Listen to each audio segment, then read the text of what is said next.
周星馳戲中無厘頭搞笑地唱出一句歌詞：燒雞翼我鍾意食，燒雞翼我鍾意食，就是這故事的開始。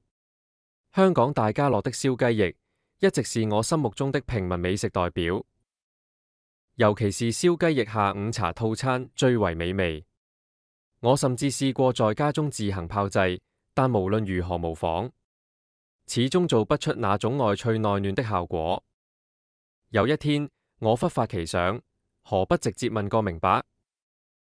於是便透過電郵向大家樂查詢他們的製作方法。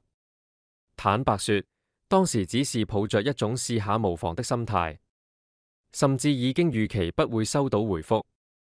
畢竟這種問題看起來也未必有人會認真處理。怎料結果完全出乎意料，他們不但回覆，更特意安排專員致電給我，逐步解釋燒雞翼的做法。電話中，對方講解得非常仔細，從先炸後焗的原因，到火候控制，再到如何保持外皮香脆，肉質仍然多汁，一步一步解釋得清清楚楚，毫無保留。那一刻，我甚至有種上了一堂廚藝課的感覺。我從電話傾談中，感覺從來沒有距離感，也不用費神解釋自己的想法。有些事情大家自然明白，有些說話不用解釋太多，對方已經心領神會。這種默契並不是客戶服務熱線流程可以培養出來的，而是來自共同成長的文化背景。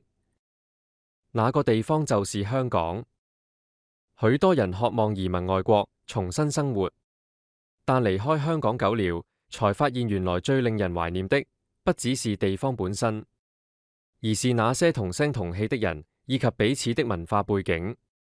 那份熟悉感，一通電話，一句廣東話，一個笑話，說了一半，大家已經笑了出來。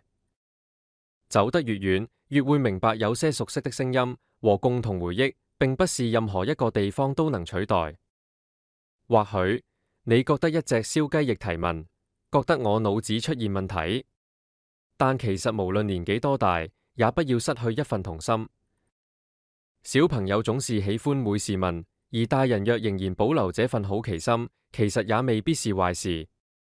因為人生許多有趣的事情，往往都是從一句為什麼和點解而開始。